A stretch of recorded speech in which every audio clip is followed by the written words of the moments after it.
Bien, bonjour à toutes et tous et bienvenue à cette déjà troisième séance de notre séminaire transversal Regarder, voir, entrevoir, transparence et opacité de la représentation. Vous savez certainement déjà. Alors, je précise, je dois excuser Aurélia Vanaine qui est en train de faire une conférence à Lyon et Valérie Aucouturier qui a très bonne raison puisqu'elle est peut-être en train d'accoucher, quoi. Donc, ces jours-ci. Donc, voilà. Donc, c'est largement excusé. Voilà. Et nous avons donc le plaisir de recevoir aujourd'hui Camille Chamois, que je vous présente en quelques mots. Camille est chercheur rattaché à l'ULB, au laboratoire FISOC, et à l'université Paris-Nanterre, au laboratoire Sophia Paul. Ses travaux portent sur l'histoire de la philosophie française contemporaine, sur Deleuze, Foucault, Derrida, Dufresne, Lyotard, en lien avec le développement des sciences humaines et sociales. Il a soutenu en 2019 sa thèse sous la direction de Martine de Godemar, une thèse qui était intitulée « En perspective, le perspectivisme au prisme des sciences humaines ». Il a depuis publié des ouvrages relatifs à l'anthropologie contemporaine, la notion d'humanité dans la pensée contemporaine aux presses universitaires de Nanterre en 2019, relatifs à la philosophie de Gilles Deleuze, Un autre monde possible, Gilles Deleuze face au perspectivisme contemporain aux presses universitaires de Rennes. Et puis il a également publié une histoire du concept de perspective dans la philosophie moderne sous le titre « Perspectivisme métaphysique » chez Vrin en 2023. Vous voyez qu'il est jeune, mais il y a déjà trois gros ouvrages. Voilà, et Camille a intitulé sa communication « Imperception », au-delà du débat entre perspectivisme et théorie de l'esprit local. Et je lui cède maintenant la parole en le remerciant d'avoir accepté notre invitation. Voilà, c'est à toi. Merci beaucoup, Laurent. Est-ce que vous m'entendez correctement lorsque je parle comme ça? Super. Merci beaucoup pour cette présentation et cette invitation. Je suis très heureux et fier et un peu intimidé aussi d'être ici parmi vous aujourd'hui. Je vous propose pour amorcer cette présentation de partir directement, de dire quelques mots d'introduction et de partir directement d'un exemple ethnographique qui a été particulièrement marquant pour moi. Il s'agit de l'analyse menée par l'anthropologue Barry Saunders des centres de tomographie assistés par ordinateur, c'est-à-dire des centres de radiologie. Saunders décrit très minutieusement le cas de Rohan, que vous voyez ici à l'écran, qui se présente pour ce qu'il considère comme être une rage de dents et qui est amené à faire une radio de la mâchoire. Et Saunders décrit également les interactions entre les membres du staff médical afin de lire et de décoder les images produites par la machine pour aboutir à l'identification d'un kyste à traiter. Saunders reproduit ainsi l'interaction suivante entre le chef de service et ses internes, je vous la lis. Voici un autre kyste ici, ou un petit non, c'est bien un kyste, est-ce que vous le voyez? Ah oui, je ne l'avais pas vu. Il était déjà là avant. Où est-ce que vous l'aviez vu avant? Ah, sur l'ancien cliché? Oui, juste là. Ok, et où est le follicule? Il y en avait un sur l'ancien aussi, et le kyste est ici. Vous le voyez? Bon. Ce genre d'exemple me semble particulièrement intéressant pour notre discussion, et ce, à un double niveau. D'une part, parce qu'on voit bien en quel sens la perception, et en l'occurrence la perception visuelle, peut s'éduquer, et par éducation, j'entends ici la capacité de percevoir quelque chose plutôt que rien, au sens de rien de déterminé. Et d'autre part, cet exemple me paraît également intéressant parce qu'on y voit apparaître une dimension qui est beaucoup plus rarement mise en évidence dans les descriptions, à savoir que les compétences perceptives, loin d'être uniformément réparties à l'échelle du service, font l'objet d'une transmission progressive entre les experts et les expertes et les novices. En ce sens, l'apprentissage perceptif, loin de se déployer dans une dimension, disons, solipsiste, au sens où le sujet se confronte au monde et apprend de cette confrontation, suppose plutôt la coprésence d'un ou d'une plus experte que moi, qui, en pédagogie, joue ce qu'on appelle un rôle d'étayage, c'est-à-dire un médium dans l'accès à la signification. Or, en travaillant sur cette étude de cas et d'autres études de cas similaires, il m'a semblé que le processus de diffraction ou le processus d'alignement de mon point de vue sur celui d'autrui était à la fois très banal quotidiennement et en même temps relativement difficile à décrire avec les matériaux théoriques dont je disposais. J'ai donc tenté d'élaborer une grille conceptuelle susceptible d'en rendre compte et je vous propose de discuter de cette grille aujourd'hui à savoir une grille qui est susceptible de décrire ce processus qui nous conduit à percevoir ce que nous ne pouvions pas percevoir préalablement, et ce, au contact d'autrui, qui joue alors un rôle d'embrayeur entre mon expérience et la réalité sensible. Et pour aborder cette question, je vais diviser mon propos en 3 axes qui recoupent en partie les axes de ce séminaire, à savoir, d'abord, en quel sens peut-on réellement dire qu'on apprend à voir, c'est-à-dire quelle théorie de la perception doit-on mobiliser pour que l'idée d'apprentissage perceptif ait un sens autre que métaphorique, l'idée de perception étant une idée particulièrement floue ou particulièrement extensible. Deuxième enjeu, comment décrire le rôle que joue autrui dans ce processus, puisque lorsqu'on parle d'étayage en pédagogie, on décrit généralement une relation objective où un expert ou une experte aide un novice à comprendre ce qu'il ou elle ne comprenait pas, mais on ne dit rien de l'expérience subjective qui est alors impliquée, c'est-à-dire du rôle ambigu ou du rôle dialectique qu'autrui joue entre l'opacité présente de ce à quoi je n'ai pas accès et la transparence de ce qu'il perçoit ou de ce qu'elle perçoit très manifestement. Enfin, ces 2 questions liminaires convergent vers une 3e, à savoir dans quelle mesure peut-on décrire ce processus d'apprentissage distribué en termes de changement de point de vue. C'est-à-dire lorsqu'on utilise ces notions, à quelle théorie du point de vue et à quelle logique de la perspective est-ce qu'on renvoie? Pour le dire encore autrement, quel modèle perspectiviste est susceptible de rendre compte de façon satisfaisante de ce genre de processus. Bon, j'ajouterai, avant de terminer cette introduction, une précision méthodologique, à savoir qu'un des enjeux de ma réflexion consiste non pas à créer une conceptualité ad hoc de l'apprentissage perceptif, dans une version qui serait une version plus ou moins empiriste ou plus ou moins culturaliste, mais plutôt à co-construire un appareillage conceptuel en collaboration étroite avec les autres sciences humaines et sociales qui travaillent également sur cet objet. C'est pourquoi mon propos oscille entre ce qu'on pourrait appeler une sorte de phénoménologie sociale, d'un côté, au sens d'une description d'une expérience vécue, et une approche qui relève plus directement de l'épistémologie des sciences, c'est-à-dire d'une discussion des cadres conceptuels mobilisés par les sciences humaines et sociales, l'ambition générale étant de produire un concept de point de vue qui soit à la fois précis et opératoire. J'évoquais donc avec vous quelques cas, comme celui de Sanders à l'instant, qui du coup, vous le comprenez bien, ne joue pas exactement un rôle d'exemple qui viendrait illustrer mon propos, mais plutôt joue un rôle de cas problématique que j'essaie de décrire aussi fidèlement que possible.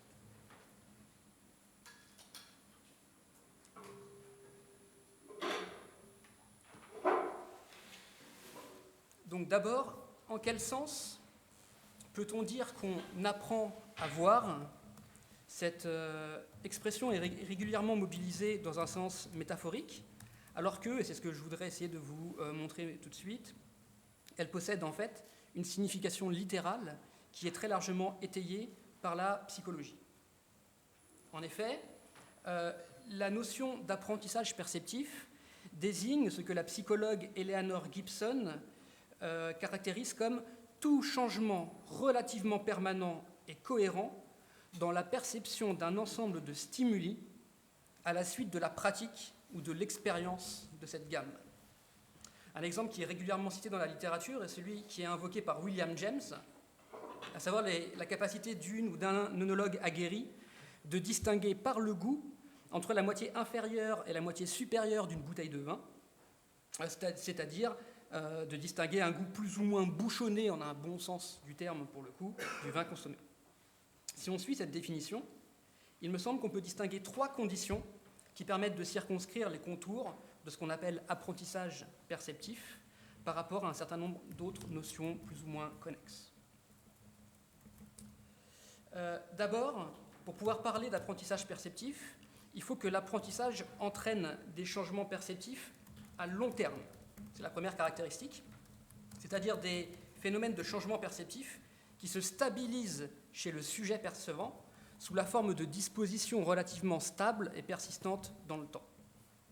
Pourquoi est-ce que je mobilise ce premier critère? C'est parce qu'il me permet de distinguer ce qu'on appelle apprentissage perceptif d'autres phénomènes qu'on qualifie plus communément d'adaptation sensorielle et dont un bon exemple est celui que vous voyez à l'écran, je l'espère, oui, qui est un bon exemple puisqu'il s'agit du cas de l'illusion de la cascade. Alors je pense qu'on n'est pas dans des conditions optimales pour que l'illusion opère sur vous directement, mais l'idée est la suivante, c'est un modèle qui a été très utilisé par Tim Crane et d'autres. Dans l'illusion de la cascade, lorsqu'on regarde une chute d'eau pendant 1 minute environ, là vous avez une expérience de 20 secondes, on a ensuite l'impression que les rochers bougent une fois que la vidéo s'est arrêtée et qu'on regarde du coup une image fixe.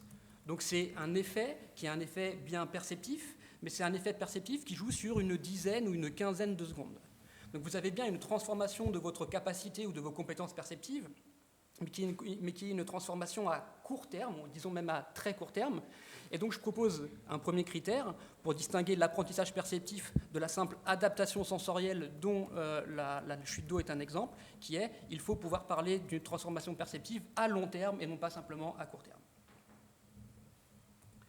Le deuxième critère qui me permet de donner une consistance à cette notion d'apprentissage perceptif, c'est le fait que les changements évoqués doivent être spécifiquement perceptifs. Alors c'est presque un pléonasme, mais il faut que ça joue à même votre perception. Pour le dire de façon un peu plus précise, la perception n'est pas simplement un moyen dans l'acquisition du savoir, elle est également le domaine au sein duquel la connaissance doit avoir lieu. Ça exclut tout ce qui relève du coup des transformations dans le goût esthétique. Si par exemple vous vous lassez d'une musique que vous avez trop écoutée, vous avez une transformation de votre goût esthétique, mais non pas de votre capacité perceptive à long terme. Mais ça exclut également ce que le philosophe Fred Redsky a appelé les apprentissages fondés sur la perception. Et je vous en donne un exemple ici. Lorsqu'on cherche où est Charlie sur une image, a priori, il n'y a aucun autre moyen que perceptif d'obtenir une réponse. Cependant, on peut considérer que le résultat de la recherche entraîne une connaissance qui n'est pas elle-même d'ordre perceptif. Et à cet égard, vous savez où est Charlie, mais ça ne change rien à votre structure perceptive elle-même. Je sais que c'est frustrant, donc je vous le dis, il est là. Voilà. C'est que généralement, c'est... Ouais. Donc vous le voyez, la différence entre ce qui relève d'une transformation perceptive et d'une transformation simplement fondée sur la perception repose en fait sur la distinction qu'on va opérer entre ce qui relève de la cognition et ce qui relève de la perception. Ça suppose d'avoir acquis une certaine dimension elle-même fluctuante entre ce qui relève du domaine cognitif et ce qui relève du domaine perceptif. Or ici, on a eu une évolution assez forte ces dernières années, c'est quelque chose que le neurologue Manfred Falle a bien rappelé, à savoir qu'un certain nombre de processus qu'on qualifiait jusque-là comme étant des processus cognitifs ont été progressivement recodés en processus perceptifs au fur et à mesure qu'on s'apercevait de la plasticité du cortex sensoriel primaire des adultes et qu'on pouvait à ce moment-là requalifier en termes perceptifs ce qu'on avait jusque-là nommé en termes strictement cognitifs. Enfin, le troisième critère que je vous propose pour circonscrire une notion d'apprentissage perceptif, c'est le fait que les changements perceptifs doivent trouver leur source dans une pratique sociale qui implique l'environnement extérieur. Ce troisième critère, il me permet de distinguer l'apprentissage perceptif de la simple maturation sensorielle, qui étudie la psychologie développementale, c'est-à-dire le fait que les nourrissons ou les jeunes enfants ont des capacités perceptives qui se développent et qui progressivement se maturent de manière à pouvoir avoir une discrimination des nuances chromatiques ou de manière à pouvoir percevoir une profondeur de champ. Donc ça me permet de distinguer l'apprentissage perceptif de la simple maturation sensorielle, mais également de transformations perceptives qui n'impliquent pas une pratique sociale de l'agent, comme par exemple la prise d'hallucinogènes ou les effets d'un accident vasculaire cérébral qui impliquent bien des transformations perceptives de long terme, mais qui ne sont pas d'origine sociale. Donc voilà, un changement à long terme qui, 2, est spécifiquement perceptif et 3, qui est dérivé d'une pratique sociale. Voilà en première approche ce qui permet de circonscrire ce qu'on peut appeler apprentissage perceptif. Et si on le définit ainsi, on peut dire avec ces deux autrices, Barbara Doscher et Zhonglin Lu, On peut dire que l'apprentissage perceptif a été virtuellement documenté dans absolument toutes les tâches et toutes les modalités sensorielles auxquelles on peut penser. Je vous en ai pris un certain nombre d'exemples ici. Un exemple très fameux, c'est la capacité des champions d'échecs à percevoir immédiatement le bon coup à jouer sur l'échiquier. Si vous prenez le texte de ce joueur d'échecs néerlandais, Adrien de Groot, qui déclare dans Thought and Choice in Chess, « Je n'ai pas besoin de calculer le bon coup à jouer, je le vois immédiatement ». Et donc du coup, il essaie de reproduire, c'est ce qui est reproduit ici en rouge, par eye tracking, c'est quelque chose qu'on a fait par la suite, les endroits où il focalise son attention, et on s'aperçoit qu'immédiatement, face à l'échiquier, il est attiré par des zones qui sont les zones de ce qu'il va considérer comme le bon coup à jouer, qui semble être un petit peu antécédent par rapport à ce qu'on appellerait une espèce de calcul cognitif très, très complexe qui arriverait un peu plus tardivement dans le processus expérientiel. Bon, mais on trouve le même type d'exemple dans toute une série d'autres cas. La capacité des musiciens et musiciennes expertes à distinguer des intervalles de ton que les novices ne perçoivent pas, la capacité des médecins expérimentés à immédiatement relever sur une radiographie les symptômes que les patients ne perçoivent pas, les œnologues experts qui sont capables de distinguer des nuances de saveur que les autres ne perçoivent pas, etc. Donc cette première approche de la notion d'apprentissage perceptif, vous voyez qu'elle me permet d'envisager la notion de perception, non pas comme une métaphore, comme on a généralement l'habitude de le faire, quand on dit on perçoit différemment, en fait ce qu'on veut dire c'est on comprend différemment, on a une représentation différente. Ici j'essaie d'avoir une notion de perception qui est une notion plus ou moins littérale, qui permet de bien distinguer entre ce qui relève de la perception et ce qui relève de la conception. Maintenant, si on suit cette définition générale de l'apprentissage perceptif, je crois qu'elle recoupe une préoccupation qui est en fait assez classique dans la tradition sociologique, à savoir que l'idée selon laquelle notre perception quotidienne est informée par une série de schèmes ou par une série de patterns est une idée relativement banale que vous trouvez dans énormément de littérature sociologique, énormément de littérature historique, énormément de littérature ethnologique. Mais il est, à ma connaissance, bien plus rare d'en trouver non pas une affirmation, c'est-à-dire non pas simplement l'affirmation que la perception est socialement encodée, mais de trouver une description ou une analyse précise de la manière dont se produit cette structuration ou de la manière dont se produit ce codage.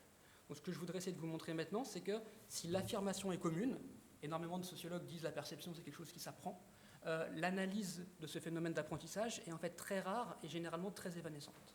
Je vais prendre deux exemples. Le premier exemple, il provient d'un texte assez fameux qui est le texte « Les règles de l'art » du sociologue français Pierre Bourdieu, puisque dans les règles de l'art, vous avez à la fin du texte un commentaire de l'œil du Quattrocento de Michael Baxendale, où Bourdieu reprend à Baxendale l'idée selon laquelle l'histoire de l'art pictural est inséparable d'une histoire de la perception qui fonctionne, selon lui, comme l'intériorisation des bonnes manières de décoder les codes picturaux inscrits à même la peinture. Bon. Et Bourdieu affirme, je cite le passage, « Toute perception artistique implique une opération consciente ou inconsciente de déchiffrement par ce qu'il nomme des schèmes de perception. » Donc vous voyez qu'on a une thèse qui est la thèse de Bourdieu que j'essaie de défendre moi aussi, à savoir qu'on a bien un apprentissage perceptif qui nous apprend à voir ce que nous ne pourrions pas avoir autrement. Le problème, c'est que dans le texte de Bourdieu, on s'arrête grosso modo ici. C'est-à-dire qu'on n'a pas d'explication des deux choses qui me paraissent importantes, à savoir, comment se fait cette acquisition, comment se fait cet apprentissage. Bourdieu part systématiquement d'une perception qui a déjà été encodée, qui a déjà été structurée, donc il part d'une perception structurée, mais il ne pense pas la structuration elle-même de la perception, c'est-à-dire la dimension processuelle qui nous permettrait de comprendre comment est-ce qu'on apprend à percevoir ce qu'on ne pouvait pas percevoir jusque-là. Donc on a bien un constat, mais on n'a pas le processus qui va avec, et donc du coup on a une théorie de l'apprentissage sans apprentissage, en quelque sorte. Et le deuxième problème de cette définition, c'est que la notion que va mobiliser Bourdieu dans ce cas, c'est la notion de schème de perception, et cette notion devient sous sa plume une notion tout-terrain qui est mobilisée pour décrire toutes les formes de structuration perceptive, quelles qu'en soient les modalités ou les sous-modalités particulières. Donc là, on a une notion qui joue un rôle de panacée ou qui joue un rôle d'application systématique à l'ensemble des cas qu'on va pouvoir décrire, qui me semble être en un sens tout à fait juste, mais tellement générale ou tellement vague et ambiguë qu'elle en devient inopérante ou difficile à mobiliser dans un cas particulier, au point de rester purement et simplement un synonyme de catégorie, au sens où il l'utilisait préalablement. Donc je suivrai, si vous voulez, ce diagnostic un peu rude, mais qui me semble juste, de Bernard Lahire, qui affirme que si les sociologues s'avéraient incapables de saisir notamment comment se construisent à travers les expériences sociales les multiples genres de dispositions, de schèmes, etc., ou d'habitus, alors ces termes perdraient tout intérêt heuristique et constitueraient un asylum ignorantiae de plus dans l'histoire des concepts sociologiques. Donc le cas de Pierre Bourdieu, vous voyez, pour moi, il est représentatif de cette tendance profonde de la théorie sociale qui consiste à affirmer simplement l'existence d'un apprentissage perceptif sans préciser ni de quelle modalité d'apprentissage on parle, ni à quelle dimension perceptive on se réfère, et de proposer du coup un concept si général qu'il en devient opérant. On pourrait objecter à ce constat que ces dernières années, la littérature sociologique et la littérature ethnologique a fourni en fait un effort tout à fait conséquent pour préciser les modalités d'acquisition de ces schèmes perceptifs. Bon, et c'est notamment le cas des théories qu'on nomme les théories de l'éducation attentionnelle, qui soulignent en quel sens l'acquisition des savoirs pratiques implique un guidage attentionnel afin d'effectuer correctement les tâches à accomplir. Une des formulations qui, à ma connaissance en tout cas, a été les plus influentes dans les sciences humaines et sociales, est celle qui a été avancée par l'anthropologue Tim Ingold, lorsqu'il évoque la structuration de la perception à partir de l'exemple particulièrement évocateur de l'adulte qui montre à l'enfant comment trouver des champignons en forêt. Voici le passage, Tim Ingold déclare « Montrer quelque chose à quelqu'un, c'est amener cette chose à être vue ou expérimentée par cette personne, que ce soit par le toucher, l'odorat, le goût ou l'ouïe. C'est, pour ainsi dire, révéler un aspect ou un élément de l'environnement, de manière à ce qu'il puisse être appréhendé directement. Ainsi, des vérités inhérentes au monde sont peu à peu divulguées aux novices. » Et ce genre de formulation, elle est assez évocatrice de ce qu'on trouve chez une série d'autres auteurs et d'autrices, Lorraine Daston, Thomas Sordas, etc. Alors vous pourriez me dire, bon, en fait là on a quelque chose de beaucoup plus robuste ou de beaucoup plus précis par rapport aux analyses, disons, holistes ou générales qu'on avait chez Bourdieu tout à l'heure. Cependant, aussi heuristique soit-elle, il me semble que cette formulation du problème en termes de monstration, le fait de dire on montre à quelqu'un, le fait de formuler le problème en termes de monstration ou d'attention, ne permet pas de saisir correctement ce qui se passe dans l'apprentissage perceptif, ou en tout cas ce qui en est le cœur, à savoir le fait que sans une formation adéquate, et généralement sans une formation adéquate de long cours, les novices ne perçoivent d'abord strictement rien, quels que soient les dispositifs de guidage attentionnel qui sont mis en place par les experts. Et c'est cette idée de cécité, une cécité préalable à l'apprentissage perceptif, qui manque, me semble-t-il en tout cas, dans les modèles qui se fondent sur un paradigme de la monstration ou de l'orientation attentionnelle. Si vous prenez la formation des raffineurs dans l'industrie pétrolière, les novices d'abord ne perçoivent absolument aucun des bruits que la machine est censée émettre et auxquels ils doivent répondre. Si vous prenez la formation des brasseurs de soja, par exemple, les novices ne perçoivent absolument aucune différence entre le soja industriel et le soja qui a été élevé dans des fûts de cryptomères. Donc il ne s'agit pas simplement d'orienter leur attention, il s'agit bien d'orienter quelque chose qu'on pourrait appeler leur sensibilité ou leur perception, c'est-à-dire les amener à percevoir quelque chose qu'ils et elles ne sont pas en mesure de percevoir avant un travail de long cours qui ne peut pas être décrit en termes simplement de monstration ou d'orientation attentionnelle. Donc, si je résume ce propos-là, il ne s'agit donc pas simplement de montrer aux novices des dimensions de l'environnement auxquelles ils et elles n'ont pas prêté attention, il s'agit de rendre sensibles des saillances qu'ils et elles ne pouvaient tout simplement pas percevoir jusque-là. Et c'est pourquoi il me semble que la notion de savoir incorporé doit s'entendre ici dans un sens fort. Il ne s'agit pas simplement d'acquérir des connaissances sur des dimensions sensibles de l'environnement que par ailleurs nous pouvons percevoir. Il s'agit d'acquérir des connaissances qui nous permettent d'expérimenter certaines dimensions sensibles de l'environnement qui demeureraient autrement imperceptibles.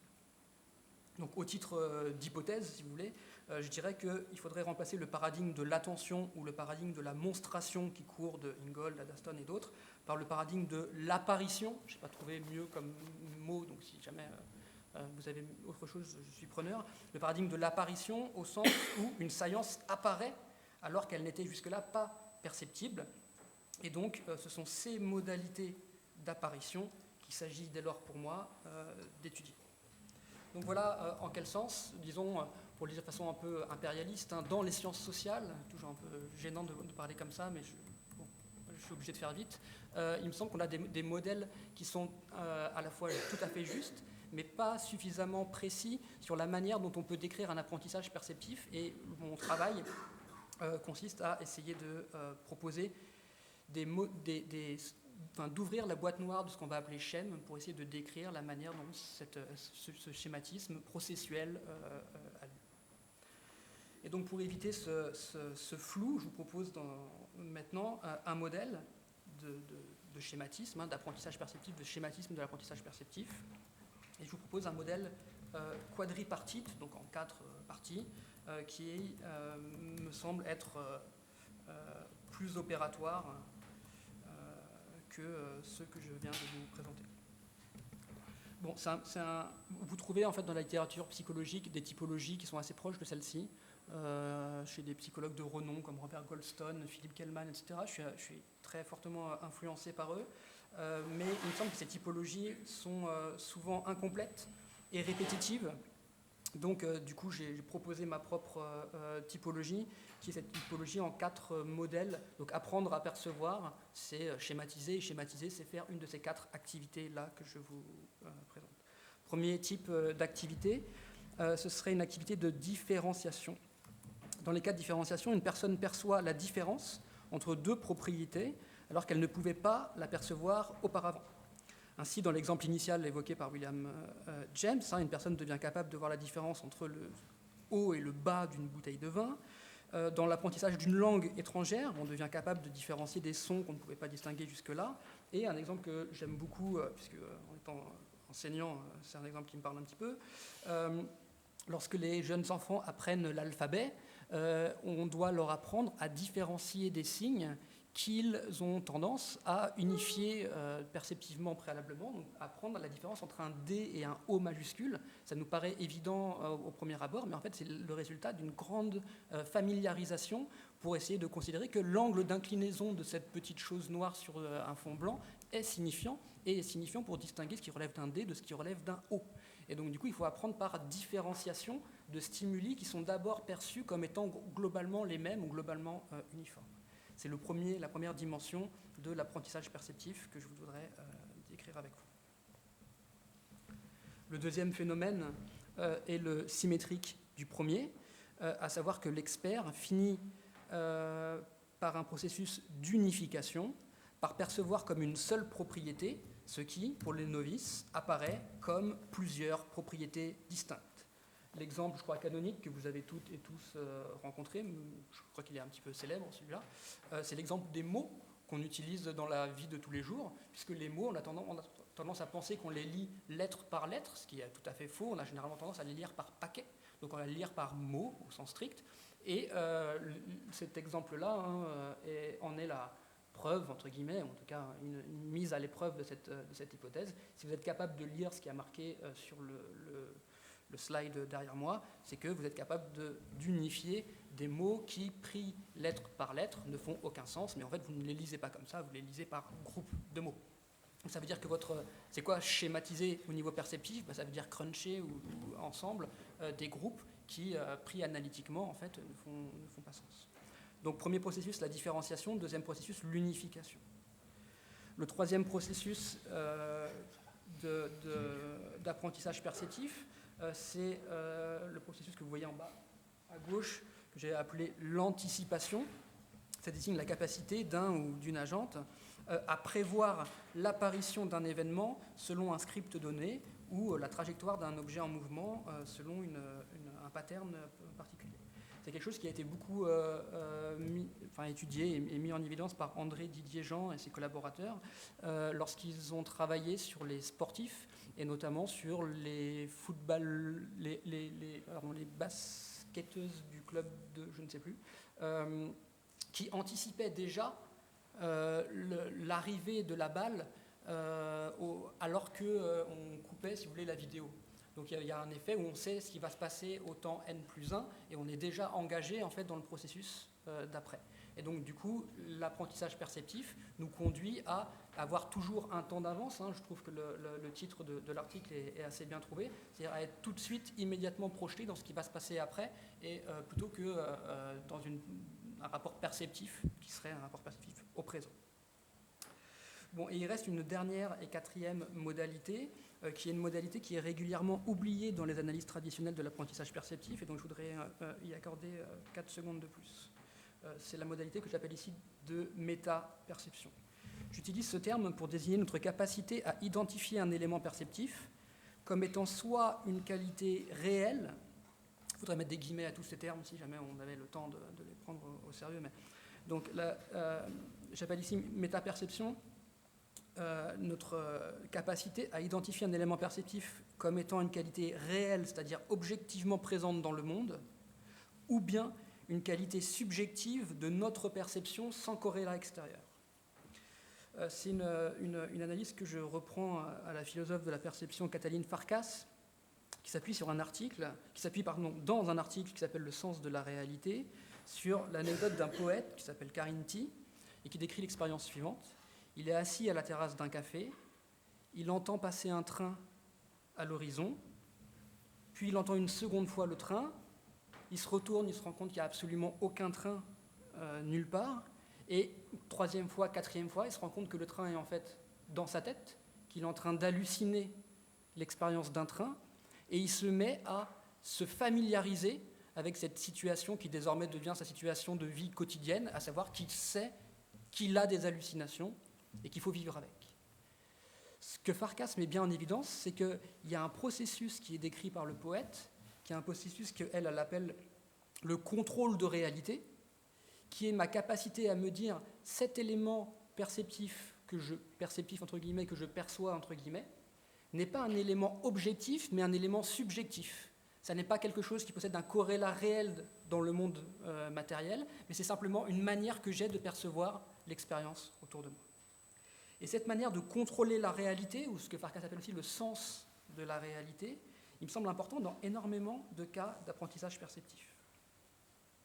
Je prends un exemple qui vient de Philippe Kellman et qui me semble assez représentatif de cette affaire, à savoir que les chirurgiens et les chirurgiennes expérimentés savent qu'ils et elles sont visuellement confrontés à des tissus organiques pendant toute la durée de l'opération, et que progressivement, elles fatiguent, c'est-à-dire qu'ils sont plus capables de distinguer entre des nuances de rouge qui deviennent toutes indistinctes. Et donc, qu'est-ce que ça suppose, l'apprentissage spécifiquement perceptif des chirurgiens et des chirurgiennes ? Ça suppose de se dire, là, je suis dans un moment où en fait ce que je vois n'est pas la réalité du corps du patient que je suis en train d'opérer, mais c'est une espèce de flou qui vient de ma perception à moi, et pour arriver à améliorer ma perception, il faut que j'aille sur les couleurs chromatiques symétriques, c'est-à-dire vers les degrés de vert, et c'est pour ça qu'on a des blouses vertes ou un environnement vert autour des chirurgiens et des chirurgiennes, parce que c'est la couleur qui permet, quand je la regarde quelques secondes, d'avoir un effet d'adaptation sensorielle et de pouvoir revenir opérer le patient ou la patiente avec les degrés de raffinement perceptif qui me manquaient juste avant. Donc vous voyez, ce qui m'intéresse, c'est le moment où on se rend compte que ce qu'on perçoit n'est pas réel, mais en fait est un effet de notre propre perception, ici de la fatigue perceptive. Et c'est ce moment-là que j'essaye de décrire en termes de méta-perception et qui me semble être un enjeu tout à fait décisif de l'apprentissage perceptif qu'on retrouve dans énormément de processus et qui est généralement ignoré des analyses. Bon, vous trouvez la même chose chez les pilotes d'avion, vous avez des entraînements quand ils sont dans des cockpits pour essayer d'éviter des illusions d'optique, de confondre les lumières, les étoiles avec les lumières du sol. Vous avez la même chose dans l'apprentissage gustatif pour l'éducation du palais. Il faut apprendre quand notre palais est fatigué en ayant à boire un verre d'eau de manière à se dire « Ah, ça, ce que je sens là, ça n'est pas ce vin, ce chocolat ou le produit que je suis en train de tester, c'est l'effet de mon palais fatigué sur ma perception elle-même. » Donc j'arrive à distinguer entre une dimension ou une polarité objective de mon expérience et une dimension ou une polarité subjective. Et c'est cet apprentissage métaperceptif-là qui me semble être généralement une compétence qu'il faut prendre en charge et décrire pour elle-même.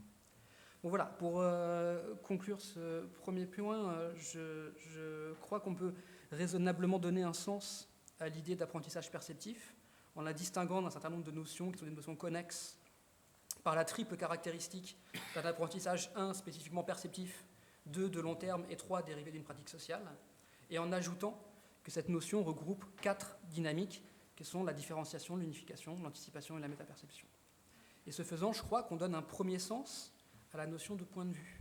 C'est en tout cas mon ambition ultime, enfin peut-être pas ultime, mais en tout cas un des horizons d'ambition. C'est-à-dire qu'un point de vue désigne l'ensemble des saillances perceptives qu'on est capable de percevoir, elle-même définit ces saillances perceptives en fonction de la quadruple dimension que je viens d'énoncer. Donc en un premier sens, on peut nommer perspectiviste une théorie qui prend en charge cette définition-là du point de vue et qui étudie les transformations temporelles dans la capacité des agents à percevoir plus ou moins ce qu'ils et elles n'étaient pas en mesure de percevoir jusque-là. Bon. Mais en formulant les choses ainsi, je crois qu'on est en mesure de décrire la transformation d'un point de vue au contact de l'environnement, mais on ne remplit pas tout à fait le cahier des charges que j'avais annoncé dans mon introduction, dans la mesure où on ne prend pas en compte le fait que l'apprentissage perceptif n'est que rarement solipsiste ou n'implique que rarement un sujet confronté à un monde en développement, mais implique généralement des processus interactionnels, le plus souvent en coprésence. Et donc, du coup, je voudrais, dans ce second temps de mon exposé, insister sur le rôle que joue autrui comme embrayeur dans le processus de transformation de la perception.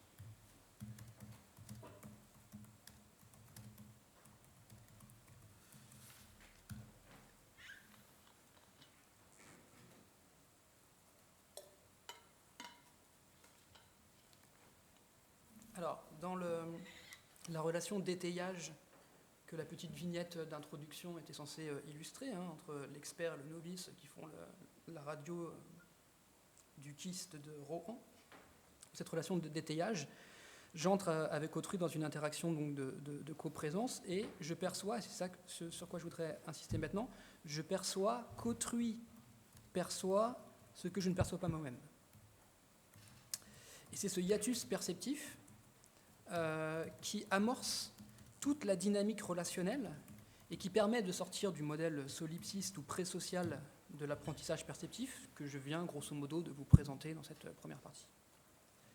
Donc ce qu'il faut faire maintenant, ce que je me donne comme but de faire, c'est de produire une logique qui permet à la fois de rendre compte du fait que je change de point de vue, dans le sens que je viens de décrire, mais que je change de point de vue au contact d'autrui dans une relation qui n'est ni une relation d'imitation, ni une relation de stricte projection. Bon, et mon hypothèse que je voudrais confronter avec vous, c'est qu'une telle logique est précisément à l'œuvre dans le travail de Gilles Deleuze, à travers ce qu'il a nommé la structure autrui, que je vous propose de présenter maintenant dans ce deuxième temps. Ma proposition, si je la résume, c'est la suivante. La spécificité de l'analyse deleuzienne, c'est d'envisager le perspectivisme comme une théorie participative de l'apprentissage qui est essentiellement, bien que non exclusivement, préoccupée par des modalités d'acquisition des savoirs pratiques et pas des savoirs théoriques. Bon. Pour justifier donc un des sous-challenges, si vous voulez, à cette présentation, mais qui ne concerne probablement pas toutes et tous, c'est qu'on n'a généralement pas l'habitude de lire Gilles Deleuze comme un philosophe qui serait spécialement pertinent pour les questions d'apprentissage, ni pour la théorie d'autrui. Ce n'est pas son domaine de prédilection a priori. Et ce que j'essaie de faire, en fait, c'est de vous convaincre que, en fait, on trouve en réalité chez cet auteur un certain nombre d'éléments qui sont intéressants pour décrire la modalité d'interaction telle que je l'envisage ici. Donc, dans ce second temps, j'essaie de vous présenter les éléments du texte de Leuzien qui permettent, j'espère, d'étayer une telle hypothèse. Pour justifier cette lecture, je vous propose de repartir d'un exemple qui est mobilisé à plusieurs reprises dans Différence et répétition, qui est un peu le grand livre de Deleuze, qui est sa thèse, qui permet de bien incarner le problème, à savoir l'exemple de l'apprentissage de la nage en compagnie d'un maître nageur. Je vous le lis, j'espère que c'est pas trop... vous voyez, je pense que c'est pas trop fastidieux si je le lis avec vous. Le mouvement du nageur ne ressemble pas au mouvement de la vague, et précisément les mouvements du maître nageur que nous reproduisons sur le sable ne sont rien par rapport au mouvement de la vague que nous n'apprenons à parer qu'en les saisissant pratiquement comme des signes. Nous n'apprenons rien avec celui qui nous dit « fais comme moi ». Nos seuls maîtres sont ceux qui nous disent « fais avec moi » et qui, au lieu de nous proposer des gestes à reproduire, surent émettre des signes à développer dans l'hétérogène. En d'autres termes, il n'y a pas d'idéomotricité, mais seulement de la sensorimotricité.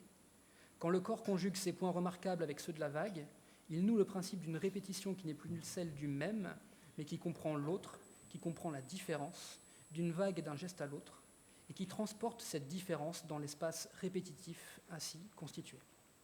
Apprendre, c'est bien constituer cet espace de la rencontre avec des signes, où les points remarquables se reprennent les uns dans les autres, et où la répétition se forme en même temps qu'elle se déguise.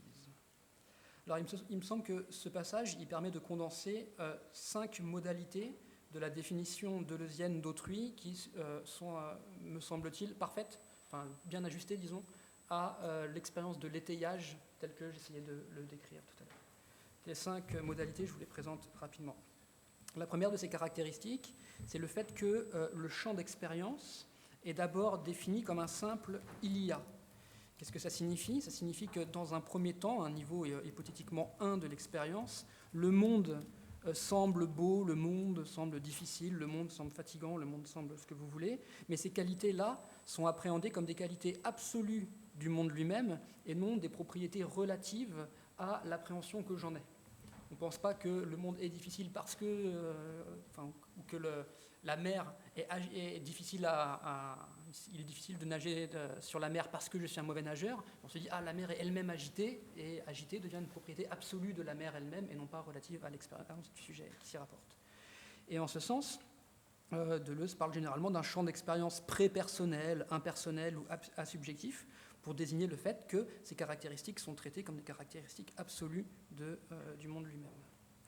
Et c'est par distinction avec cette expérience pré-personnelle ou asubjective que l'émergence et le deuxième point d'autrui comme hors-champ intervient. Je vous cite un deuxième passage qui est où nous, parce que c'est un texte coécrit avec Félix Guattari désormais. Nous considérons un champ d'expérience pris comme monde réel, non plus par rapport à un moi, mais par rapport à un simple « il y a », c'est ce que je viens de vous présenter juste là. Il y a à tel moment un monde calme et reposant, mais, et c'est le passage qui m'intéresse, surgit soudain un visage effrayé qui regarde quelque chose hors champ. Autrui n'apparaît ici ni comme un sujet, ni comme un objet, mais ce qui est très différent comme un monde possible, comme la possibilité d'un monde effrayant. Ce monde possible n'est pas réel ou ne l'est pas encore, et pourtant il n'en existe pas moins. C'est un exprimé qui n'existe que dans son expression, le visage ou un équivalent de visage. Autrui, c'est d'abord cette existence d'un monde possible. Alors je crois que c'est cet deuxième élément qui est le plus intéressant pour moi, c'est-à-dire le fait de décrire autrui comme l'irruption d'un hors-champ. Je vois que vous voyez des choses que je ne vois pas. Le hors-champ désignant ce que vous voyez, que je vois, que je ne vois pas. Cette apparition du hors-champ, elle a un double effet. D'une part, elle subjectivise, pardon pour les néologismes, mais elle subjectivise mon expérience, au sens où je me rends compte à ce moment-là que c'est mon expérience du monde qui est celle que j'ai expérimentée jusque-là, puisque vous expérimentez le monde différemment. Donc il faut imaginer le moment où vous voyez le maître nageur nager bien mieux que vous sur la mer. Vous vous rendez compte que ce n'est pas la mer qui est dure à manœuvrer, c'est vous qui avez du mal à manœuvrer sur la mer. Il y a une autre manière de s'y rapporter. Et donc en subjectivisant mon expérience, elle la possibilise aussi, au sens où je me rends compte qu'il y a une autre manière possible de se rapporter à cette mer agitée, qui est l'aisance énervante du maître nageur qui y arrive tout à fait bien mieux que moi. Donc c'est ça la définition du hors-champ qui, à mon avis, permet de bien préciser le modèle de l'étayage que j'essayais de décrire jusque-là. Troisième dimension, dire qu'autrui, qu'il exprime une version différente du monde, c'est impliquer une théorie de l'apprentissage différente au double sens où je sens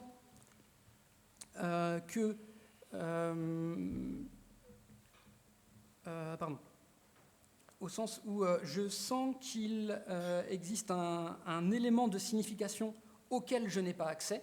Donc je sens que vous voyez quelque chose que moi je ne vois pas. Donc il y a un sentiment de signification qui émerge.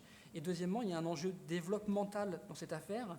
Et c'est l'élément qui me paraît important ici, à savoir que comprendre, lorsque je comprends ce que le maître nageur me dit en essayant de m'apprendre à nager, comprendre, ça n'est pas l'application, ça ne signifie pas l'application d'un savoir sur un objet préalable, mais ça signifie plutôt, et c'est à mon avis une belle formule chez Deleuze, le développement d'un exprimé qui est d'abord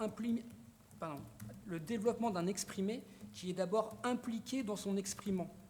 C'est une formule un peu sibylline en un sens, mais c'est une formule que je trouve assez intéressante, puisque l'idée c'est, je vois bien que en fait, le maître nageur perçoit la mer d'une manière qui n'est pas la même que moi, et mon but à moi, comprendre la natation, ça va être d'essayer de faire en sorte que ce que lui perçoit devienne ce que je vais percevoir dans les minutes ou les heures ou les semaines éventuellement qui arrivent. Donc ça donne une définition de l'apprentissage ou de la compréhension qui est une définition dynamique, qui n'est pas simplement le fait d'imposer un cadre analytique sur un objet qui resterait le même, mais qui est une manière de se décentrer par rapport à ce que l'on perçoit des autres. Bon, je passe sur des éléments sur lesquels on pourrait revenir dans la discussion si vous le souhaitez. La quatrième caractéristique, c'est que le rapport entre ma perspective, mon point de vue et celui d'autrui est du coup intrinsèquement, analytiquement, disjonctiviste. C'est-à-dire que forcément, autrui est défini ici comme une autre perspective par rapport à la mienne. Ce n'est pas une caractéristique spécifique à autrui d'être de temps en temps dans un autre point de vue par rapport à moi, c'est la définition d'autrui d'être une autre perspective sur le monde que celle que je suis en train de déployer présentement. Donc c'est toute la grande théorie, pour celles et ceux que ça intéresse, de l'incompossibilité des mondes que Deleuze bricole à partir de Leibniz de façon plus ou moins convaincante et qui émerge dans les textes consacrés à cet auteur. Enfin, dernier élément, le rapport que j'entretiens, donc le cinquième point, le rapport que j'entretiens avec le maître nageur, si je conserve cet exemple, est un rapport que Deleuze qualifie de participation. Et je crois que ce terme est vraiment important pour la théorie sociale, en règle générale, au sens où il s'agit de bien distinguer la participation de l'imitation. Vous vous rappelez, c'était le début du texte, il ne s'agit pas simplement d'imiter le maître nageur, il s'agit bien d'endosser son point de vue, et c'est ce rapport de endosser son point de vue que le terme participation est supposé décrire. Et il me semble que tout le travail de Deleuze est de donner une définition du point de vue ou du sujet qui soit capable d'aborder cette espèce de transfert ou cette espèce de développement. Voici ce qu'il écrit. Le je et le moi se caractérisent immédiatement par des fonctions de développement ou d'explication. Non seulement ils éprouvent les qualités en général comme déjà développées dans l'étendue de leur système, mais, c'est ça qui m'intéresse, ils tendent à expliquer, à développer le monde exprimé par autrui, soit pour y participer, soit pour le démentir. Et dans le cas de l'apprentissage, évidemment, il s'agit de participer au monde que l'expert ou l'experte développait jusque-là. Donc voilà, pour résumer, il me semble que la théorie spécifiquement deleuzienne du perspectivisme peut donc être envisagée comme une théorie participative de l'apprentissage perceptif. Et en ce sens, elle donne à la notion de devenir, qui est généralement assez connue chez Gilles Deleuze, un sens assez précis et opératoire, qui n'est pas un sens générique et tout-terrain. La seule difficulté, enfin la seule non, il y a beaucoup de difficultés, mais une des difficultés dans le corpus deleuzien me semble être que la notion de perception spécifique, la notion spécifiquement de perception est systématiquement contournée, ou en tout cas n'est pas abordée de front, n'est pas traitée spécifiquement, n'est pas traitée pour elle-même. Et donc ça, il me semble que c'est quand même un problème, qui est qu'on tourne systématiquement autour de la question perceptive et on la remplace par des notions qui sont celles de signes, que vous avez vu dans pas mal des slides préalables, qui correspondent à ce qu'on appellerait de façon commune percevoir, mais qui ne le prend pas à bras le corps, cet aspect-là. Donc c'est pour ça que j'ai essayé, de mon côté, de tordre un petit peu le travail de la théorie deleuzienne pour essayer de rendre compte, dans le modèle de l'apprentissage perceptif type maître-nageur que je viens de vous présenter, des rapports spécifiquement perceptifs qui sont impliqués. Alors, Deleuze utilise la notion de signe ambigu pour décrire le rapport que j'entretiens à ce que je perçois, que vous percevez, mais que je ne perçois pas. Il dit, en fait, ça, on va pouvoir l'appeler signe ambigu. Ça n'est pas une propriété de l'environnement, de mon environnement, puisque je ne perçois pas. Ça n'est pas non plus une sorte d'objet que j'atteindrais par une sorte d'asymptote de l'ensemble des perspectives possibles sur une même réalité. C'est pas non plus ça. C'est pas non plus une réification de moi-même sous le regard d'autrui. On n'est pas non plus dans ce modèle-là. On est vraiment dans ce que je pense que vous êtes en train de percevoir dans une situation de coprésence particulière. Et cette notion de signe ambigu, il me semble qu'elle mérite un étayage. Et c'est pour développer cette notion de signe ambigu que j'ai repris à un autre philosophe l'expression imperception. Ce terme imperception, je l'emprunte directement au philosophe Tristan Garcia dans son dernier livre, je crois, qui s'appelle « Laisser être et rendre puissant ». Dans cet ouvrage, Garcia tente de définir la pensée comme une manière de se rapporter au possible. Et il cherche alors à distinguer la pensée de ce qui pourrait être de la perception de ce qui est. Je vois ce qui est et je pense à ce que ça aurait pu être autrement que la manière dont je le perçois. Et voici ce qu'il déclare, voici le passage qui m'a un peu influencé dans cette affaire. Appelons imperception une perception négative, non pas la négation d'une perception, mais la perception de quelque chose de négatif, de ce qui apparaît en moins. Il ne s'agit pas de percevoir de façon indifférenciée tout ce qu'il n'y a pas autour de moi, mais de percevoir ce que quelque chose en particulier n'est pas. Ce n'est donc pas une intuition généralisée, mais bien une perception inversée, la perception à partir de quelque chose qui se présente, d'autres choses qui se révèlent être absents. Généralement, l'exemple final éclaire rétrospectivement la ligne que je viens de vous lire. C'est à partir de la lézarde dans le mur écaillé, l'image du mur bien peint que je n'ai jamais connue, l'image du mur replâtré et repeint qui pourrait me servir de projet. Il me semble que cette notion-là est relativement utile et je la reprends à Tristan Garcia, mais en la déplaçant, puisque je vous propose de définir l'imperception, pour que ça colle avec l'ensemble du modèle que je vous propose depuis le début, comme non pas une perception négative, comme il le fait là, mais une perception différentielle ou une perception enveloppée dans la perspective d'autrui.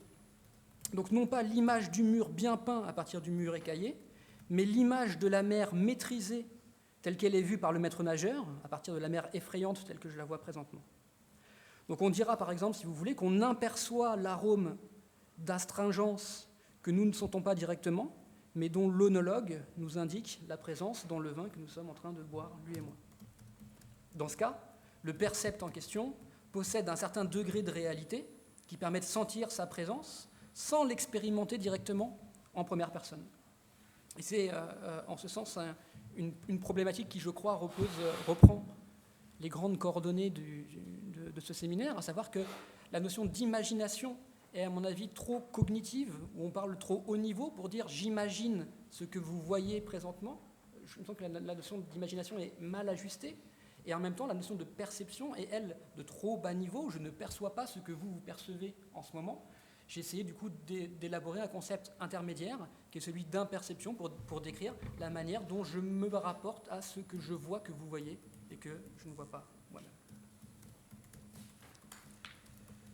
Bon, ces divers contrepoints, il me semble, doivent permettre de réagencer la théorie ou la conception deleuzienne du développement de l'hétérogène, avec toute cette conceptualité fleurie qui lui est propre, en essayant de donner un cadre relativement sobre et relativement précis à la notion d'interaction. Donc mon idée, c'est, on peut considérer la relation entre les experts, les expertes et les novices dans le domaine de l'apprentissage perceptif comme des relations d'imperception où le novice ou la novice imperçoit ce que l'expert ou l'experte perçoit, et le processus d'alignement ou de décentrement du point de vue de l'un ou de l'une sur l'autre est précisément ce qu'on pourrait appeler apprentissage.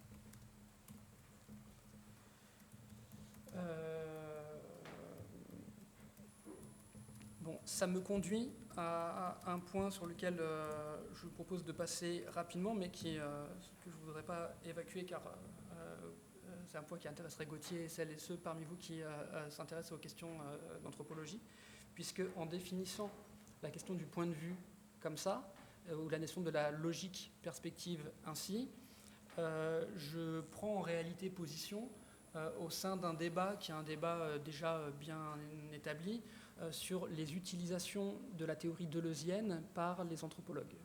Vous le savez certainement, la notion de perspectivisme sert depuis le milieu des années 90 à décrire une modalité cosmologique ou une modalité métaphysique particulièrement à l'œuvre dans certains groupes amérindiens, mais plus généralement dans toute une série de zones de la Terre, et que l'anthropologue Eduardo Viveros de Castro a particulièrement mis en évidence.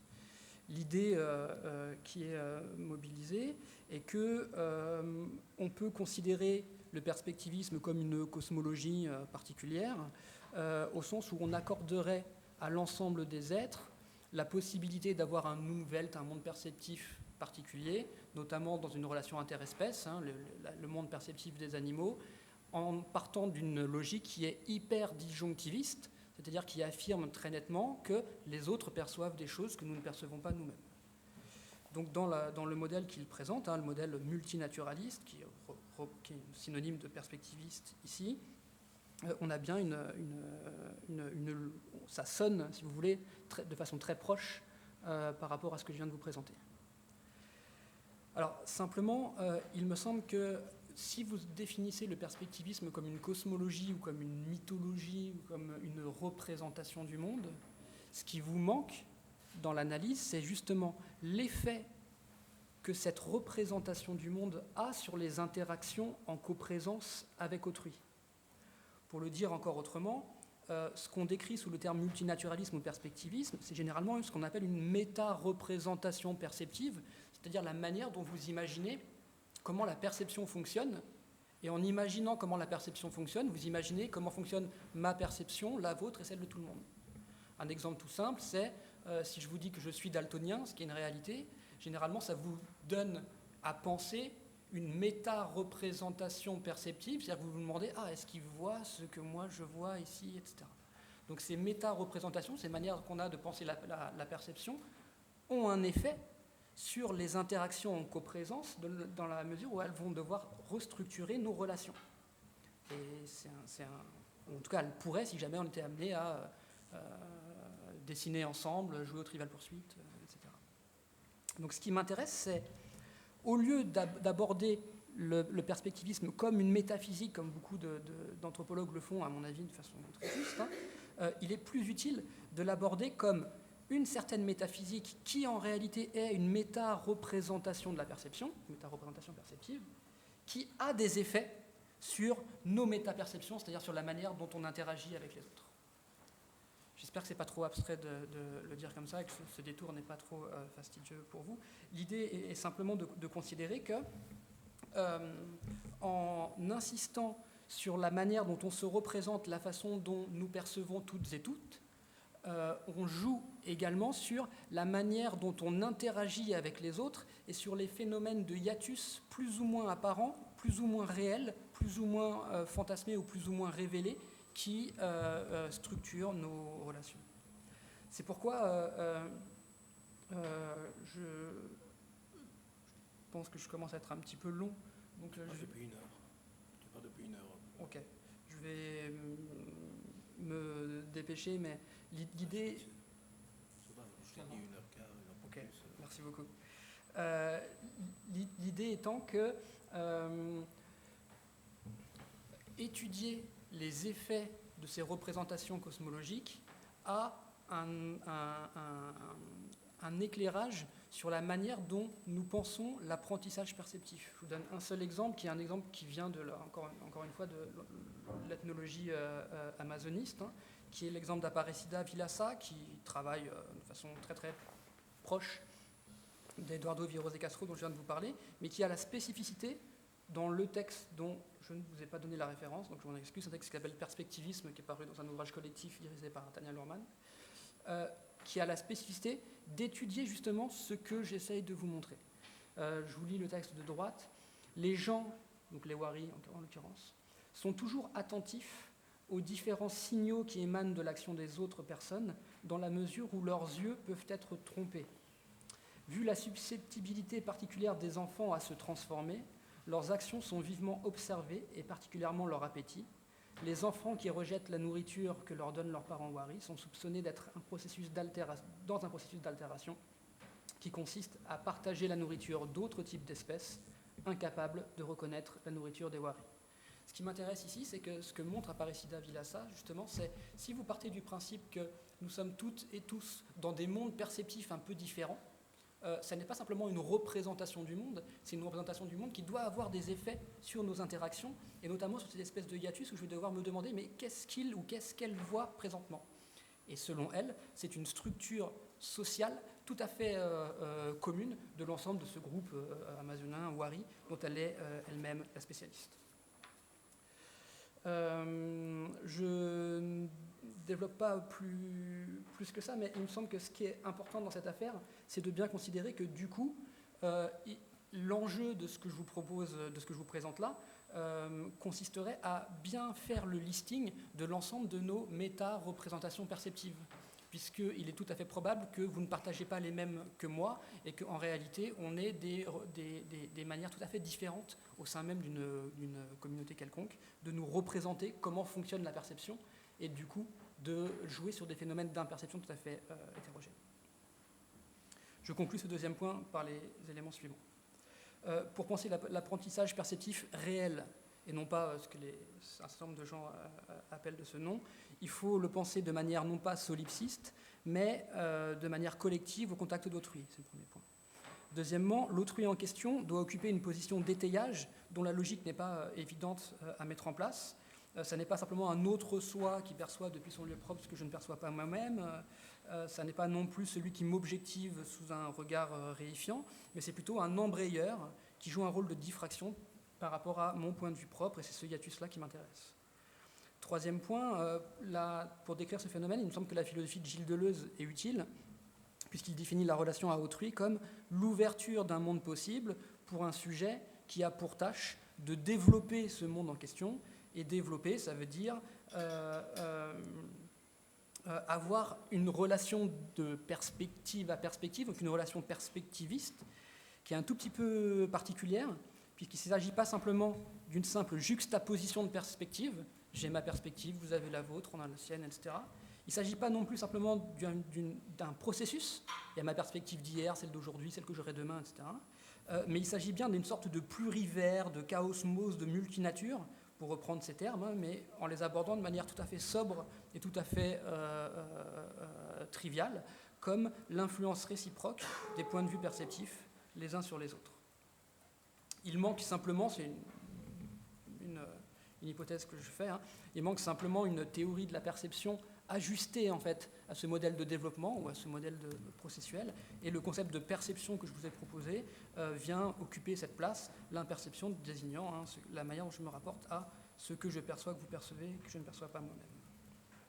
Et à partir de là, il me semble qu'on peut intervenir dans le débat sur les cosmologies ou sur les métaphysiques qui animent une partie importante de l'anthropologie, mais aussi et surtout ouvrir la question à la logique perspectiviste, la logique d'interaction entre les perspectives telles qu'on les décrit. Donc c'est ce qu'on a essayé de faire dans le livre avec Didier Debèze que vous avez mentionné tout à l'heure en introduction. L'ouvrage s'intéressant également à des choses que je n'ai pas le temps de développer ici, mais qui seraient tout à fait fondamentales, à savoir qu'en est-il lorsqu'on parle de perspective animale, qu'on introduit en fait cette question-là dans la balance de perspective végétale, voire de perspective divine, de perspective technique. C'est quelque chose que je laisse un petit peu en suspens ici, faute de temps et de cohérence. Bon, je termine au pas de course ma troisième et dernière partie sous la forme simplement de pistes de développement que cette discussion de l'apprentissage perceptif me semble pouvoir engager. Une fois que vous identifiez la notion d'imperception, il me semble qu'il est possible à la fois de développer dans différents domaines, mais également d'avoir un retour critique sur les théories de l'apprentissage perceptif que j'ai développées dans la première partie. En gros, je voudrais essayer de développer une chose ou deux et de revenir sur ce que je vous ai présenté dans mon premier temps en le relativisant, en le critiquant un tout petit peu, parce que il me semble qu'en en arrivant là, c'est le moment d'avoir un retour un peu réflexif sur notre affaire. Alors, la première chose qui me paraît importante à partir du moment où on a cette idée, c'est qu'il devient difficile, me semble-t-il, de continuer à penser l'histoire de la perception dans un paradigme essentiellement holiste. Alors, qu'est-ce que j'entends par là ? Ce que j'entends par là, c'est le fait qu'un certain nombre d'historiens, d'historiennes et d'ethnologues ont avancé l'hypothèse selon laquelle il y aurait une histoire de la perception ou une histoire de l'attention qui fonctionnerait en fait par un certain nombre de moments qu'on pourrait distinguer dans l'histoire, notamment l'histoire occidentale. Vous en avez une grande diversité d'analyses, dont Gombrich est généralement considéré comme une des références particulières. Donc je vous ai mis un exemple contemporain, qui est celui de Philippe Descola, qui déclare la première leçon à tirer pour un ethnologue, c'est que l'on ne voit comme un paysage dans la nature que ce que l'on a appris auparavant à regarder comme un paysage, notamment grâce à l'éducation de l'œil par la peinture, leçon que Gombrich fut probablement le premier à formuler dans son fameux essai de 1953. Alors, ce qui m'intéresse, c'est que Philippe Descola reprend en fait une manière assez classique de penser l'histoire de la philosophie, au sens où on passerait par des moments où l'œil collectif serait structuré par un certain nombre de schèmes qui évolueraient en fait au cours du temps. Alors évidemment, quand vous pensez en fait les choses comme ça, c'est-à-dire que le point de vue individuel des personnes est métonymiquement le même que celui d'un point de vue collectif que vous êtes en mesure d'assimiler à une période qui serait la période moderne, l'Antiquité, etc. Quand vous pensez les choses comme ça, ce que vous laissez sous silence, ce que vous ne pouvez pas décrire, ce sont les interactions entre des points de vue qui sont eux-mêmes hétérogènes les uns aux autres, donc les relations d'imperception telles que je viens de les décrire, qui sont justement des moments où, au sein d'un même contexte socio-historique, des personnes ont des compétences tout à fait différentes et sont amenées à s'acheminer ou à apprendre les unes des autres. Donc ce qui me paraît important, c'est de plutôt penser ce phénomène comme un phénomène de délégation perceptive, c'est-à-dire dans une approche que je qualifierais de division du travail perceptif, considérer que nous avons toutes et toutes nous sommes toutes et tous impliqués dans un travail de délégation où on va déléguer aux autres des compétences perceptives qu'ils et elles vont être amenés à mobiliser dans un cadre institutionnel quelconque et qui, par là même, nous dispensent de l'apprentissage en question. Et c'est ce processus de division du travail perceptif qui entraîne notre cécité, qui fait que nous ne sommes pas capables de percevoir quoi que ce soit dans une radio, nous ne sommes pas capables de percevoir un grain de beauté problématique ou non, parce qu'on a délégué à d'autres la compétence spécifique dans cette division générale du travail. Et c'est quelque chose qu'on essaie de développer avec des historiens et des historiennes dites des sensibilités dans cet ouvrage collectif de l'homme paru l'année dernière. Donc c'est la première piste, si vous voulez, qui me paraît importante à développer, essayer de critiquer légèrement ou essayer de préciser un petit peu le modèle holiste qu'on a l'habitude de mobiliser pour essayer d'aller voir les processus de division du travail qui nous conduisent à nous percevoir ce que les autres ne perçoivent pas et essayer de nous y ajuster systématiquement. Le deuxième enjeu que je précise rapidement, c'est l'enjeu réflexif, c'est l'enjeu de critique de ce que je vous ai présenté en première partie. Pourquoi ? Parce que, en fait, dans ma première partie, j'ai fait un travail d'épistémo des sciences de la psychologie essentiellement, en reprenant généralement les notions qui étaient mobilisées par les chercheurs et les chercheuses en question. Et notamment, je vous ai parlé en termes d'apprentissage, je vous ai parlé en termes de capacité, je vous ai parlé en termes de compétences. Or, il me semble que cette théorie-là est relativement problématique, ou en tout cas nécessite d'être interrogée. Pourquoi ? Parce que lorsqu'on parle en termes de compétences ou d'apprentissage perceptif, on rend bien compte du fait que après l'apprentissage, on est capable de percevoir des choses qu'on ne percevait pas initialement. Mais ce qu'on rend généralement moins bien, c'est le fait qu'après l'apprentissage, on ne peut plus ne plus percevoir ce qu'on perçoit désormais. Je vous prends un exemple qui, j'espère, clarifiera ça. Si vous voyez le robinet à côté, à gauche, et si je vous dis, donc, apprentissage express, qu'il s'agit en fait de l'écureuil dans l'âge de glace. Normalement, vous devez apprendre à le voir comme l'écureuil de l'âge de glace, mais le problème, et qui je crois est bien fourni dans cette slide Twitter, c'est que vous allez avoir beaucoup de mal à ne plus voir l'écureuil de l'âge de glace.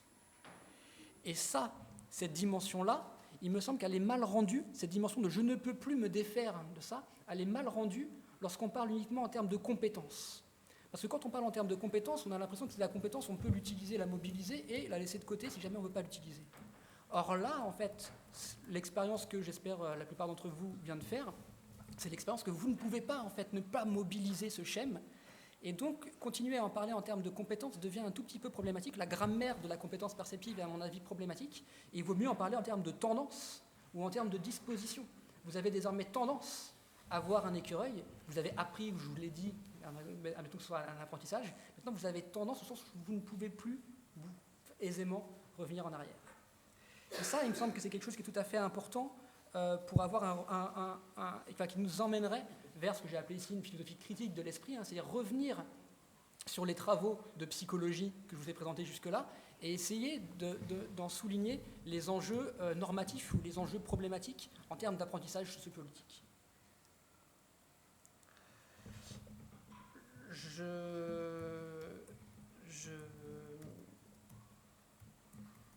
vous prends un dernier cas, si vous le voulez bien, pour essayer d'illustrer à quel point est-ce que ces questions peuvent être problématiques si jamais on les aborde uniquement avec une conceptualité qui est une conceptualité, je dirais, dénuée de tout rapport de pouvoir, qui est celle que je vous ai présentée en première partie, encore une fois, qui est un peu le modèle implicite de ces modèles psychologiques-là, qui laisse de côté l'ensemble des rapports de pouvoir, l'ensemble des rapports de violence, et qui n'appréhende en fait ces éléments de perception que dans le cadre un petit peu idéal de la compétence ou de la capacité ou du progrès. Cet exemple-là, c'est un exemple que, bon, je voulais vous en parler en termes de pédagogie, je vous en parle dans différents cas, mais je le reprends uniquement dans un cadre, disons, ethno-racial. Dans un texte particulièrement important, me semble-t-il, le philosophe Georges Yancey commente une scène d'interpellation, qui est une scène d'interpellation célèbre rapportée par Frantz Fanon, où un enfant blanc le montre du doigt dans la rue et dit en substance à sa mère « Regarde maman, un noir, il me fait peur ». Et Fanon décrit, en peau noire, masque blanc, décrit l'expérience de réification dont il fait l'objet, à savoir la réduction de sa subjectivité à ce qu'il appelle un schéma épidermique racial. Mais ce que Yancey ajoute, en prolongeant cette lecture, c'est qu'il est nécessaire de compléter ce qu'on pourrait appeler la phénoménologie de l'expérience racisée, ce que décrit Frantz Fanon. Il est nécessaire de la compléter par une phénoménologie du regard racialisant ou racisant. Pourquoi ? Parce que dans la situation d'interaction, et c'est le passage que je vous ai mis là, l'enfant n'est pas l'incarnation d'un white gaze qui serait déjà assuré, mais il est plutôt lui-même engagé dans un processus d'apprentissage perceptif où il vérifie auprès de sa mère que les percepts qu'il repère, les catégories ethno-raciales en fait, qu'il mobilise, sont les bonnes et qu'il a raison de les mobiliser. Et c'est ça que décrit Yancey de façon particulièrement frappante à mon avis. Je vous lis le passage que vous avez probablement déjà lu derrière moi. Le garçon blanc n'est pas un simple représentant innocent de la blanchité, au contraire, il apprend, à ce moment précis, le pouvoir du discours racial, le pouvoir du geste racial, il apprend à penser et à ressentir ce qu'on nomme l'autre noir, il subit la formation du sujet blanc, une formation qui est fondamentalement liée à l'objet qu'il craint et qu'il redoute. Donc ce qui me paraît intéressant ici, c'est que la formation dont parle Yancey consiste pour l'enfant à participer activement au point de vue de sa mère, à apprendre à voir comme sa mère voit, en faisant émerger les mêmes patterns perceptifs et en adoptant les mêmes catégories lexicales ou la même exis corporelle que sa mère. Donc la notion d'imperception, vous le voyez ici, elle peut servir à caractériser le rapport que l'enfant entretient à ce qu'il perçoit que sa mère perçoit et qui joue du coup un rôle de contrôle ou un rôle d'idéal régulateur vis-à-vis de la perception présente, encore incertaine et hésitante de l'enfant. Ce faisant, elle permet, je crois, de préciser une des modalités spécifiques de socialisation, à savoir comment est-ce qu'on intègre des habitus, en l'occurrence ici des habitus raciaux, et elle permet surtout de revenir sur le fait que parler de façon indistincte d'apprentissage ou de compétences pour décrire ce genre de processus devient tout à fait ambigu. On aurait du mal à parler d'apprentissage ou de compétences dans ce cadre-là. On parlerait beaucoup plus facilement de structuration en fait, de la perception ou d'imposition en fait, de schèmes raciaux, ethno-raciaux dans un cadre perceptif. Donc vous voyez en quel sens est-ce que j'entends une philosophie critique de l'esprit, c'est-à-dire que le modèle tout à fait neutre et disons épistémiquement chargé de l'apprentissage suppose en fait d'être discuté sous toute une série de modalités.